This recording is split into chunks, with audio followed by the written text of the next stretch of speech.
Hi friends, welcome back to graduate choice YouTube channel. మన సిరీస్లో భాగంగా నెక్స్ట్ క్వశ్చన్ చూద్దామండి. దీంట్లో ఆల్రెడీ ఇలా ఈ జీకే క్వశ్చన్స్ అంటే వెరీ వెరీ ఇంపార్టెంట్ అండి. ఎందుకంటే ఆల్రెడీ ప్రీవియస్లో వచ్చిన క్వశ్చన్స్ మరియు ఎక్స్పెక్టెడ్ క్వశ్చన్స్ ఇవ్వడం జరుగుతుంది. ఇవి ఎన్టీపీసీ ఎగ్జామ్స్ అయిన ఆల్మోస్ట్ స్టేట్ గవర్నమెంట్ ఎగ్జామ్స్ కూడా వెరీ వెరీ ఇంపార్టెంట్ అండి. ఆల్రెడీ మనకి ఆర్ఆర్బీ ఎన్టీపీసీ సంబంధించిన ఎగ్జామ్ డేట్స్ వచ్చాయండి. కాబట్టి అందరూ ఈ విధంగా క్వశ్చన్స్ అనేది మీరు చదువుకుంటే మీకు ఈజీ అవుతుందండి. మనం నెక్స్ట్ క్వశ్చన్ చూద్దామండి. ఏదండి దానిలో భాగంగా చెట్ల నరికివేతకి ఫస్ట్ క్వశ్చన్ వచ్చేసి, చెట్ల నరికివేతకి వ్యతిరేకంగా సుందర్లాల్ బహుగుణ గారు ప్రారంభించిన ఉద్యమం పేరేంటి? ఇది అనేది మనకు పర్యావరణ ఉద్యమాల నుండి ఈ క్వశ్చన్ కవర్ చేయడం జరుగుతుందండి. దీంట్లో మనం ఫస్ట్ ఒకసారి ఈ ఉద్యమాలు అంటే ఏందనేది చూద్దామండి. దీంట్లో భాగంగా మనకి ఫస్ట్ ఆప్షన్ వచ్చి బిష్ణో ఉద్యమం. ఈ బిష్ణో ఉద్యమం అనేది ఎక్కడ జరిగింది ఏందనేది మనం క్లియర్గా చూస్తే 1780లో జరిగిందండి. భారతదేశంలో ఈ బిష్ణో యుద్ధం తొలి పర్యావరణ యుద్ధం అండి. ఇది రాజస్థాన్లో జరిగిందండి. బిష్ణో జాతి ప్రజలు దీన్ని చేయడం జరిగింది. కేజ్రీ వృక్షాల నరికివేతకు వ్యతిరేకంగా వాళ్ళు ఈ ఉద్యమాన్ని చేయడం జరిగిందండి. అదేవిధంగా నెక్స్ట్ ఆప్షన్ వచ్చేసి సైలెంట్ వ్యాలీ యుద్ధం. ఇది కేరళలో జరిగిందండి, గుర్తుపెట్టుకోండి. కేరళలో కుంతి పూజ రివర్ అండి. ఏ రివర్ అండి? కుంతి పూజ. ఈ క్వశ్చన్ ఇంతకుముందు కూడా వచ్చిందండి. కుంతి పూజ రివర్.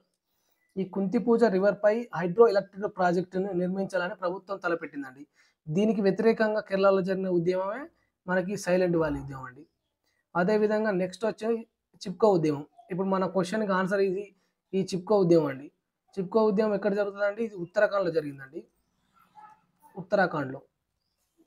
ఉత్తరాఖండ్లో మనకు సుందర్లాల్ బహుగుణ గారు చెట్లకు నరికివేతకు వ్యతిరేకంగా 1980లో ఈ ఉద్యమాన్ని చేస్తారండి. చెట్లను నరికివేద్దని ఆ చెట్లను ఇట్లా హద్దుకోవడం జరుగుతుందండి. అదే ఈ చిప్కో ఉద్యమం అండి.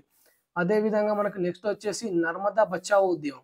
ఈ నర్మదా బచావో ఉద్యమం అనేది నర్మదా నది మీద ఒక ప్రాజెక్ట్ నిర్మిస్తారు, సర్దార్ సరోవర్ ప్రాజెక్టు. వ్యతిరేకంగా ఇది 1985లో జరుగుతుందండి ఈ ఉద్యమం. దీనికి నాయకత్వం వహించింది మేధా పట్కర్. ఎవరండి? మేధా పట్కర్ అండ్ బాబా ఆమ్టే, అరుంధతి రాయ్ మొదలగు వాళ్ళండి ఈ ఉద్యమానికి మనకి వీళ్ళు నర్మదా బచావో ఉద్యమాన్ని లీడ్ చేసిందండి. ఒకసారి చూస్తే బిష్ణో ఉద్యమం 1970 అండి. ఇది ఎక్కడ 1780 అండి. ఇది ఎక్కడంటే రాజస్థాన్లో జరుగుతుందండి. బిష్ణో తెగలు వాళ్ళు చేయడం జరుగుతుంది. సైలెంట్ వ్యాలీ ఉద్యమం కుంతిపూజ రివర్ మీద ఒక హైడ్రో ప్రాజెక్టు వ్యతిరేకంగా కేరళలో జరుగుతుందండి. చిప్కో ఉద్యమం వచ్చేసి ఉత్తరాఖండ్లో 1980లో చెట్లకు నరికివేతకు వ్యతిరేకంగా సుందర్లాల్ బహుగుణ గారు ఈ ఉద్యమాన్ని నిర్వహిస్తారు. నర్మదా బచావో ఉద్యమం మేధా పట్కర్, అరుంధతి మొదలైన వారు 1985లో నర్మదా నది మీద ప్రాజెక్టు వ్యతిరేకంగా నిర్వహించడం జరుగుతుందండి. ఓకే అండి, మనం ఇప్పుడు నెక్స్ట్ క్వశ్చన్ మూవ్ అయితే, నెక్స్ట్ క్వశ్చన్ యునెస్కో యొక్క వారసత్వ జాబితాలో స్థానం పొందిన 39వ కట్టడం ఏదండి? 39వ కట్టడం ఏదనేది నెక్స్ట్ క్వశ్చన్ అండి మనకు. దీంట్లో వచ్చేసి ధోలవీర నగరం, జైపూర్ నగరం, రామప్ప ఆలయం అండ్ నలంద విశ్వవిద్యాలయం. మనకి ఆన్సర్ వచ్చేసి రామప్ప ఆలయం అండి. ఇది రామప్ప ఆలయం ఎక్కడుందండి? తెలంగాణలో ఉందండి. దీన్ని 1213 సంవత్సరంలో కాకతీయ సామ్రాజ్యంలో దీన్ని నిర్మించడం జరుగుతుందండి. దీన్నే కాకతీయ రుద్రేశ్వర ఆలయం అని అంటారండి. ఇది వరంగల్ డిస్టిక్లో కలదండి. అదేవిధంగా ధోలావీర నగరం. ఈ ధోలావీర నగరం అనేది మనకి ఈ యునెస్కో గుర్తించిన 40వ భారత కట్టడం అండి. ఇది గుర్తుంచుకోండి. 39 వచ్చేసి రామప్ప ఆలయం అండ్ 40 అనేది ధోలవీరం. ఇది ఎక్కడ ఉందండి? గుజరాత్లో కలదు. ఇది 40 వచ్చేసి ధోలవీర. ఇది ఎగ్జామ్లో వచ్చిన ఆల్రెడీ క్వశ్చన్. రామప్ప ఆలయం అనేది గుర్తుపెట్టుకోండి, ఎన్నో కట్టడం అంటారు? 39వ కట్టడం. ఇది తెలంగాణలో కలదు. క్రీస్తుపురం 1213 ఇయర్ కూడా గుర్తుపెట్టుకోండి. అదేవిధంగా ఈ జైపూర్ సిటీని 2019లో గుర్తించారండి, జైపూర్ నగరాన్ని. దీన్ని అంబర్ మహారాజా రెండవ జైసింగ్ గారు కట్టించడం జరుగుతుందండి. ఇది 2019లో గుర్తించారు. ఓకే అండి, మన నెక్స్ట్ క్వశ్చన్ అండి. నెక్స్ట్ క్వశ్చన్ వచ్చేసి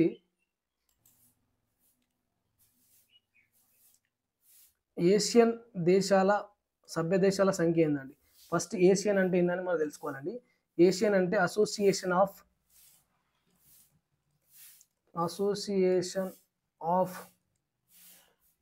సౌత్ ఈస్ట్ నేషన్ అండి. Association of south east nations, ఈ అబ్రివేషన్ కూడా ఇంపార్టెంట్ అండి.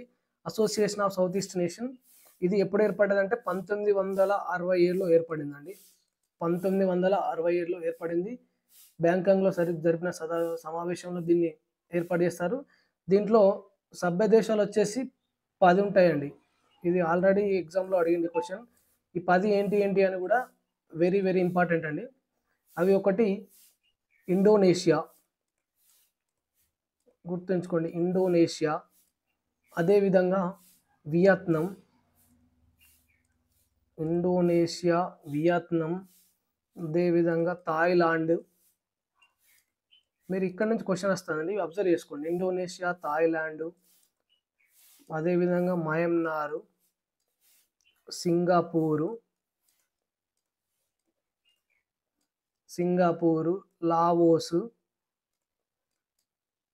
లావోసు, బ్రూనై,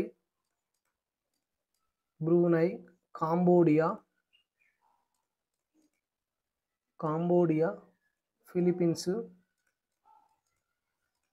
దీనికి ఒక కోడ్ ఉంటుందండి. ఆ కోడ్ వచ్చేసి గుర్తుపెట్టుకోండి. కోడ్ గుర్తుంచుకుంటే మనకి ఎగ్జామ్లో ఈజీగా ఉంటుందండి. కోడ్ వచ్చేసి ఇవి తామసీమల బ్రూ కాఫీ. ఇవి తామసీమల బ్రూ కాఫీ. కోడ్ గుర్తుంచుకోండి. ఏసియన్ అంటే ఏంటి? Association of south east nations. అదేవిధంగా ఇది ఎప్పుడు ఏర్పడ్డదంటే 1967 ఒకటి గుర్తుపెట్టుకోండి. సభ్య దేశాలు వచ్చేసి 10. ఈ కోడ్ ఇవి తామసీమల బ్రూ కాఫీ. ఇవి ఈ అంటే ఇండోనేషియా, వి అంటే వియత్నాం, తా అంటే థాయిలాండ్, మా అంటే మయన్మార్, సి అంటే సింగపూర్, అదేవిధంగా మా అంటే మలేషియా, లా అంటే లావోస్, బ్రూ అంటే బ్రూనై, కా అంటే కాంబోడియా, పి అంటే ఫిలిప్పీన్స్. ఇవి తామసీమల బ్రూ కాఫీ. ఇది గుర్తుపెట్టుకోండి కోడ్. ఓకే అండి. మన నెక్స్ట్ క్వశ్చన్ వచ్చేసి రామన్ మెగసెసే అవార్డ్ ఏ సంవత్సరం ఏర్పాటు చేశారు? ఇది వెరీ వెరీ ఇంపార్టెంట్ అండి. చాలా ఎగ్జామ్లో క్వశ్చన్ వచ్చిందండి. ఇది ఎప్పుడు ఏర్పాటు చేశారు, మళ్ళీ రీసెంట్ ఇయర్ గుర్తుపెట్టుకోండి. రీసెంట్ ఇయర్ ఎవరికి వచ్చిందని కూడా చదువుకోండి. మీరు అది గుర్తుపెట్టుకోండి. ఇది వచ్చేసి మనకి ఎప్పుడు ఏర్పాటు చేశారనేది మనం వెరీ వెరీ ఇంపార్టెంట్. ప్రతి ఎగ్జామ్లో క్వశ్చన్ వస్తుంది. ఒకసారి చూడండి ఎప్పుడు వచ్చింది అనేది. ఇది వచ్చేసి మనకి 1957లో ఏర్పాటు చేసిందండి. 1957 ఆగస్టు 31కి అవార్డు ప్రదానం చేస్తారండి. దీన్ని ఫిలిప్పీన్స్ మాజీ అధ్యక్షుడైన రామన్ మెగసెసే పేరు మీద ఆ ఫిలిప్పీన్స్ ప్రభుత్వం 1957లో ఏర్పాటు చేయడం జరిగిందండి. ఇది ఆగస్టు 31 అనేది అతని బర్త్డే అండి. ఈ బర్త్డే రోజు ఇస్తారండి. ఈ అవార్డు పొందిన తొలి భారతీయుడు ఎవరంటే, ఇది కూడా గుర్తుపెట్టుకోండి. తొలి భారతీయుడు ఎవరంటే ఆచార్య వినోబా భావే. గుర్తుపెట్టుకోండి, ఆచార్య వినోబా భావే. గుర్తుపెట్టుకోండి, ఇది ఇంపార్టెంట్ అండి. ఇతనికి ఇది 1957లో స్టార్ట్ చేస్తే మనకి 1958లో అవార్డు రావడం జరిగిందండి. వెరీ వెరీ ఇంపార్టెంట్ అండి. రీసెంట్ ఇయర్ది కూడా మీకు కరెంట్ అఫైర్స్లో ఉంటుంది. ఆ క్వశ్చన్ మనకి అక్కడ చదువుకోండి. వెరీ వెరీ ఇంపార్టెంట్ క్వశ్చన్ అండి. అదేవిధంగా మనం నెక్స్ట్ క్వశ్చన్ మూవ్ అయితే, ఈ కింది వారిలో దేశబంధు బిరుదు ఎవరి కలదు? ఇది కూడా ఎగ్జామ్లో వచ్చిందండి. ఒకసారి చూడండి ఈ క్వశ్చన్. మనకు వచ్చేసి నెక్స్ట్ క్వశ్చన్, దేశబంధు బిరుదు ఎవరు కలదు? జవహర్లాల్ నెహ్రూ, సిఆర్ ఆండ్రూస్, చిత్తరంజన్ దాస్, కొండా వెంకటప్పయ్య. ఈ మనకు సిఆర్ ఆండ్రూస్ని ఇతన్ని దీనబంధు అంటారండి. గుర్తుంచుకోండి, దీనబంధు. ఇదే విధంగా కొండా వెంకటప్పయ్యని దేశభక్త అంటారు. ఇతను దీనబంధు, ఇతను దేశభక్త. దేశబంధు ఎవరంటే చిత్తరంజన్ దాస్, ఇతనే సిఆర్ దాస్ అంటారు ఇతన్ని. 1922లో ఇతను స్వరాజ్ పార్టీని స్థాపిస్తాడండి. స్వరాజ్ పార్టీ, ఇది కూడా ఇంపార్టెంట్ క్వశ్చన్, గుర్తుంచుకోండి. స్వరాజ్ పార్టీని స్థాపిస్తాడు. ఇతను ప్లస్ మోతీలాల్ నెహ్రూ, మోతీలాల్ నెహ్రూ, జవహర్లాల్ నెహ్రూ కాదండి, మోతీలాల్ నెహ్రూ వాళ్ళ ఫాదర్. మోతీలాల్ నెహ్రూ ప్లస్ మరి చిత్తరంజన్, సిఆర్ దాస్ కలిపి 1922లో స్వరాజ్ పార్టీ స్థాపిస్తారు. ఈ సిఆర్ దాస్, చిత్తరంజన్ దాస్నే మనం దేశబంధు అంటామండి. గుర్తుపెట్టు, కన్ఫ్యూజ్ కాకండి. సిఎఫ్ ఆండ్రూస్ ఏమో దీనబంధు, దీనం, దీనబంధు. మనం ఇక్కడ ఇతను మన దేశానికి సంబంధించిన వాడు కాబట్టి ఇతనికి దేశబంధు, అట్లా గుర్తుపెట్టుకోండి కోడ్. ఓకే అండి. నెక్స్ట్ క్వశ్చన్, భారత జాతీయ కాంగ్రెస్ అధ్యక్షత వహించిన తొలి మహిళ ఎవరండి? ఇక్కడ కొంచెం కన్ఫ్యూజ్ అవుతారండి, గుర్తుంచుకోండి. తొలి మహిళనా లేకపోతే తొలి భారతీయ మహిళనా? ఇక్కడ గుర్తుంచుకోవాలి, ఇది వెరీ వెరీ ఇంపార్టెంట్. తొలి మహిళనా తొలి భారతీయ మహిళనా? మనకి తొలి మహిళ అంటేనేమో అనిబిసెంట్ అండి, గుర్తుంచుకోండి, తొలి మహిళ. అదేవిధంగా తొలి భారతీయ మహిళ అంటేనేమో సరోజిని నాయుడు. మనకి తొలి మహిళ అన్నారు కాబట్టి అనిబిసెంట్. ఓకే, గుర్తుంచుకోండి ఇది. దీనికి ఇది కూడా ఎగ్జామ్లో చాలా క్వశ్చన్ అంటే కన్ఫ్యూజ్ క్వశ్చన్ అన్నట్టు ఇది. ఇది వచ్చేసి ఇక్కడ ఈమె 1917 కలకత్తా సమావేశానికి అధ్యక్షత వహిస్తుందండి. తొలి మహిళ, ఈమె తొలి భారతీయ మహిళ. ఈమె ఎప్పుడంటే 1925. ఈమె సుజాత కృపారాణి వచ్చేసి ఈమె ఎవరంటే మనకి తొలి ముఖ్యమంత్రి అండి, సీఎం. ఈమె యూపీకి సర్వ్ చేస్తుందండి, తొలి సీఎం, మహిళా సీఎం. అదేవిధంగా రాజ్కుమారి అమృత్కర్ ఏమో తొలి ఆరోగ్య శాఖ మంత్రి అండి, ఈమె గుర్తుపెట్టుకోండి. తొలి మహిళ అంటేనేమో అనిబిసెంట్ 1917, తొలి భారతీయ మహిళ అంటేనేమో సరోజిని నాయుడు 1925. ఓకే అండి. నెక్స్ట్ క్వశ్చన్,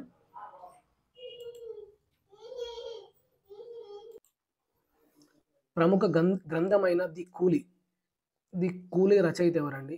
ఇది ఆల్రెడీ స్టేట్ గవర్నమెంట్ ఎగ్జామ్లో వచ్చింది, ఆర్ఆర్బీలో కూడా వచ్చిందండి. లాస్ట్ టైం అంటే 2018 గ్రూప్ డీలో వచ్చింది ఇది, 2018 గ్రూప్ డి ఎగ్జామ్లో వచ్చింది, ఎన్టీపీసీలో కూడా వచ్చిందండి ఇది. చూడండి, ది కూలీ గ్రంథ రచయిత. ఇప్పుడు మనం ఇందులో వెరీ వెరీ ఇంపార్టెంట్ పర్సన్స్ యొక్క గ్రంథాలు ఇచ్చినాం. ఈ ఆర్కే నారాయణ యొక్క గ్రంథాలు ఏంటంటే ది గైడ్, అదేవిధంగా మాల్గుడి డేస్, ఇవన్నీ ఇంపార్టెంట్ అండి. ఇప్పుడు మన ఇది కూలీ గ్రంథ రచయిత ఎవరంటే మనకు ఆప్షన్ బి ముల్కీరాజ్ ఆనంద్ అండి. ఈ ముల్కీరాజ్ ఆనంద్ యొక్క ఇతర గ్రంథాలు చూడండి. ఇతర గ్రంథాలు వచ్చేసి లాస్ట్ చైల్డ్, అదేవిధంగా ది కూలీ, ఇంకోటి ది రోడ్, అదేవిధంగా అన్టచబిలిటీ. ఇది వెరీ వెరీ ఇంపార్టెంట్ అండి, ఆల్రెడీ చాలా సార్లు వచ్చింది క్వశ్చన్. అన్టచబిలిటీ అనేది కూడా ముల్కీరాజ్ ఆనంద్ అండి. క్వశ్చన్ గుర్తుపెట్టుకో, అన్టచబిలిటీ గ్రంథ రచయిత ఎవరని కూడా అడుగుతారు. అది ఎవరండి? Mulkraj Anand. The guide, the Malgudi days, RK Narayan. అదేవిధంగా కిరణ్ దేశాయ్ యొక్క ఫేమస్ నవల ఏంటంటే ది ఇన్హెరిటెన్స్ ఆఫ్ లాస్. అదేవిధంగా అరుంధతి రాయ్ ఒక ఫేమస్ ఏంటంటే గ్రంథ రచయిత, ఆల్రెడీ అందరికి తెలిసి ఉంటుంది, God of small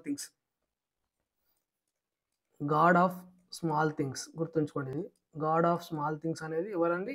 Arundhati Roy. Small things, Arundhati Roy. Okay.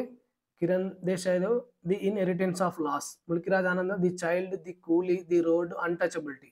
ఈ అన్టచబిలిటీ అనేది very very important. RK Narayana the guide, Malgudi days. Okay. Next question అండి, ప్రపంచ నీటి దినోత్సవం ఎప్పుడు జరుపుకుంటారు? ఈ క్వశ్చన్ వచ్చేసి ఈ దినోత్సవాలు అంటే డేస్ ఉంటాయి కదంటే అది వెరీ వెరీ ఇంపార్టెంట్ అండి, ముఖ్యంగా ఆర్ఆర్బీ ఎగ్జామ్స్కి. స్టేట్ గవర్నమెంట్లో ఎగ్జామ్ కూడా అడుగుతానండి. ఇప్పుడు దీనిలో వచ్చేసి మనం సీక్వెల్గా ఎందుకు ఇచ్చాను డేట్స్ అంటే, ఈ సీక్వెల్గా ఒక్కొక్క డేకి ఒక్కొక్క స్పెషాలిటీ ఉంటుందండి. ఇది 20 రోజు అంతర్జాతీయ పిచ్చుకల దినోత్సవం అండి. పిచ్చుకలు ఉంటాయి కదండి, ఇది పిచ్చుకల దినోత్సవం. 20 రోజు పిచ్చుకల దినోత్సవం.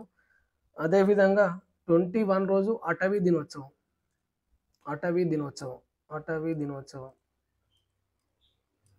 అదేవిధంగా 22 రోజు ప్రపంచ నీటి దినోత్సవం. ఇదే ఆన్సర్ మనది, ప్రపంచ నీటి దినోత్సవం.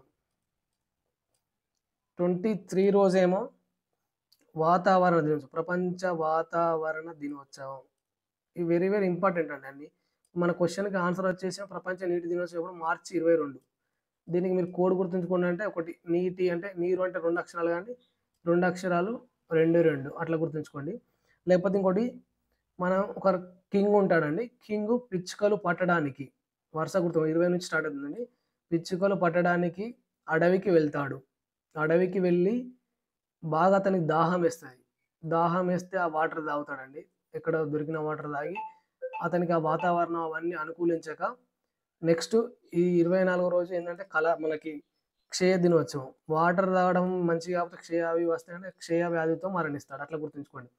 పిచ్చుకలు పట్టడానికి అడవికి వెళ్తాడు. అడవి తర్వాత అక్కడ అడవిలో తిరిగి తిరిగి దాహం వేస్తాడు. వాటర్ తాగుతాడు. ఆ వాటర్కి అతనికి వాతావరణం అవన్నీ అనుకూలించక క్షయ వ్యాధితో మరణిస్తాడు 20 నుంచి. అట్లా గుర్తుంచుకోండి కోడ్. లేకపోతే నీటి దినోత్సవం ఇంపార్టెంట్ కాబట్టి నీరు అంటే 2 అక్షరాలు అట్లా 22 అని అట్లానే గుర్తుంచుకోండి. ఇంపార్టెంట్ ఇది గుర్తుంచుకోండి. ఓకే.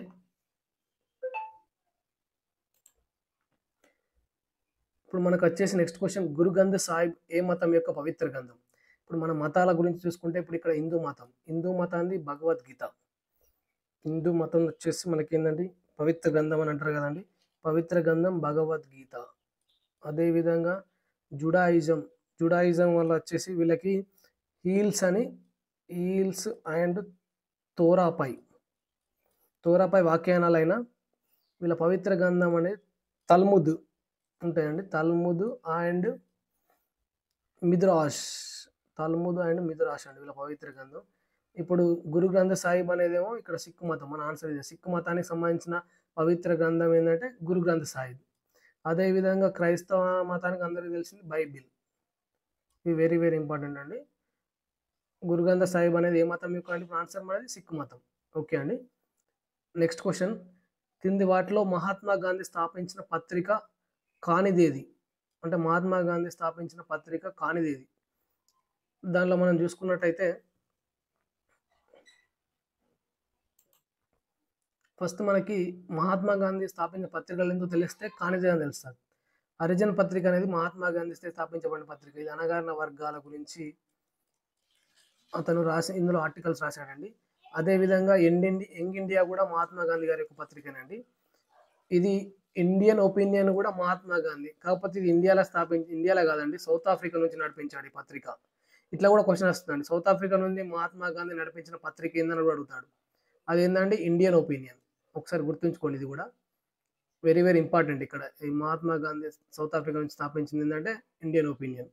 అదేవిధంగా నెక్స్ట్ మన ఆప్షన్ ఏంటంటే వివేకవర్ధిని. ఈ వివేకవర్ధిని అనేది ఎవరంటే కందుకూరి వీరేశలింగం అండి. గాంధీ కాదు, వీరేశలింగం.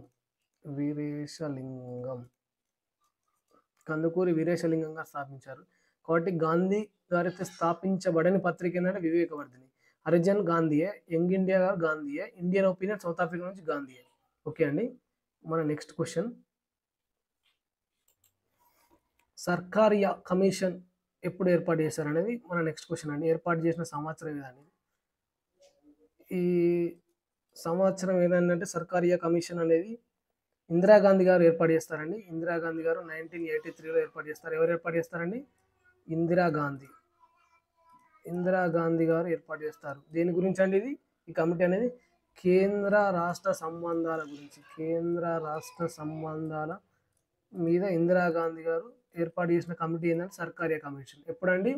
1983. ఇది ఆల్మోస్ట్ చాలా ఎగ్జామ్లలో వస్తుందండి. స్టేట్ గవర్నమెంట్ అయినా, సెంట్రల్ ఆర్ఆర్బీ అయినా, ఎస్ఎస్సి అని ఎందులో అయినా వస్తుందండి. ఇయర్ గుర్తుంచుకోండి. సర్కారియా కమిషన్ ఏర్పాటు చేసిన సంవత్సరం 1983. కన్ఫ్యూజ్ చేస్తానండి. ఆర్ఆర్ లాస్ట్ టైం ఎన్టీపీసీలో కూడా వచ్చిందండి. 83 85 అండి, 83. ఓకే అండి. మన నెక్స్ట్ క్వశ్చన్ వచ్చేసి, భారతదేశ భూభాగం నుండి ప్రయోగించిన తొలి కృత్రిమ ఉపగ్రహం ఏదండి? కృత్రిమ ఉపగ్రహం భారతదేశ భూభాగం నుండి ఇది ఇంపార్టెంట్ అండి. భూభాగం అనేది గుర్తుంచుకోండి. భూభాగం నుండి ప్రయోగించిన తొలి ఉపగ్రహం. దీంట్లో వచ్చేసి ఆర్యభట్ట. ఈ ఆర్యభట్ట అనేది మన భారతదేశ మొట్టమొదటి ప్రయోగాత్మక ఉపగ్రహం అండి. కానీ మన దేశం నుండి కాదు, ఇది రష్యా నుండి, అంటే సోవియట్ యూనియన్ అప్పుడు రష్యా నుండి ప్రయోగిస్తారు. ఎప్పుడండి ఇది? 19th ఏప్రిల్ 1975లో ప్రయోగిస్తారు ఇది. కాకపోతే ఇది ఇక్కడ నుంచి కాదు, రష్యా నుండి. తర్వాత మనకి భాస్కర్ 1 అనేది భారతదేశ మొట్టమొదటి రిమోట్ సెన్సింగ్ ప్రయోగం, ఐఆర్ఎస్ ప్రయోగం. ఇది రిమోట్ సెన్సింగ్ ప్రయోగం. దీన్ని కూడా రష్యా నుండే ప్రయోగిస్తారండి. ఇది మెట్సాట్ అనేది భారతదేశ మొట్టమొదటి వాతావరణ ఉపగ్రహం. మెట్సాట్ వాతావరణ ఉపగ్రహం మనది. ఇది ఉపగ్రహం. ఇప్పుడు ఈ రోహిణి అనేది మనకు భారతదేశ భూభాగం నుండి తొలిసారి ప్రయోగించిన ఉపగ్రహం అనేది ఏంటంటే రోహిణి. ఇది కూడా క్వశ్చన్ ఇంపార్టెంట్, లాస్ట్ టైం వచ్చింది ఎగ్జామ్లో. భారతదేశ భూభాగం నుండి ప్రయోగించిన రోహిణి. ఓకే అండి, మన నెక్స్ట్ క్వశ్చన్. భారతదేశంలో మొదటిసారి అణుపరీక్షలు ఎప్పుడు నిర్వహించారు? మనం మొత్తం 2 టైమ్స్ నిర్వహిస్తామండి. భారతదేశంలో 2 టైమ్స్ అణుపరీక్షలు నిర్వహిస్తాం. అది మొదటిసారి వచ్చేసి ఎప్పుడండి? ఇది ఎక్కడ అంటే రాజస్థాన్లో ఎడార్లో పోఖ్రాన్ వద్ద. ఇది ఎక్కడంటే పోఖ్రాన్ వద్ద నిర్వహిస్తారండి. పోఖ్రాన్ వద్ద నిర్వహిస్తారు. ఇందిరాగాంధీ టైంలో నిర్వహిస్తారు మొదటిసారి. ఎప్పుడంటే డేట్ వచ్చేసి 18th మే. ఈ డేట్ కూడా ఇంపార్టెంట్ అండి. 18th మే 1974లో నిర్వహిస్తారండి. 18th మే 1974 వెరీ వెరీ ఇంపార్టెంట్ అండి. దీనికి స్మైలింగ్ బుద్ధ అంటే బుద్ధుడు నవ్విండు అనే పేరు పెడతారండి. ఈ ఆపరేషన్ విజయవంతంగా నిర్వహించడం జరిగింది. స్మైలింగ్ బుద్ధ ఎప్పుడండి? స్మైలింగ్ బుద్ధ అని కూడా అడుగుతారు. ఎప్పుడండి? 18th మే 1974లో నిర్వహిస్తారండి పోఖ్రాన్ వద్ద. రెండవసారి వచ్చేసి కూడా నిర్వహిస్తారండి. రెండవసారి ఎప్పుడంటే 1998 మేలో నిర్వహిస్తారండి. దానికి ఆపరేషన్ శక్తి అని పేరు పెడతారండి. వీటిని కూడా అబ్దుల్ కలాం గారి టైంలో నిర్వహిస్తారు. ఇది 11th మే రోజు, 11th మే 1998.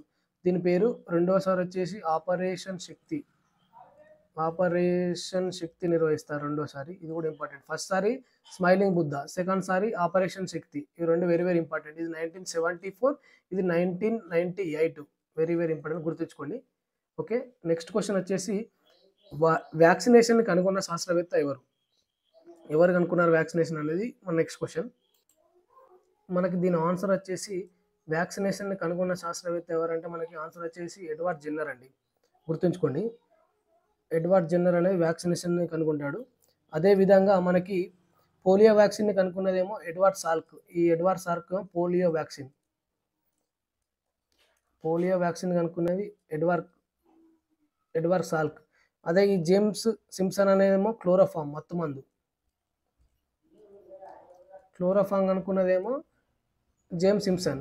ఎడ్వర్డ్ సాల్క్ ఏమో పోలియో వ్యాక్సినేషన్ ఏమో ఎడ్వర్డ్ జెన్నర్.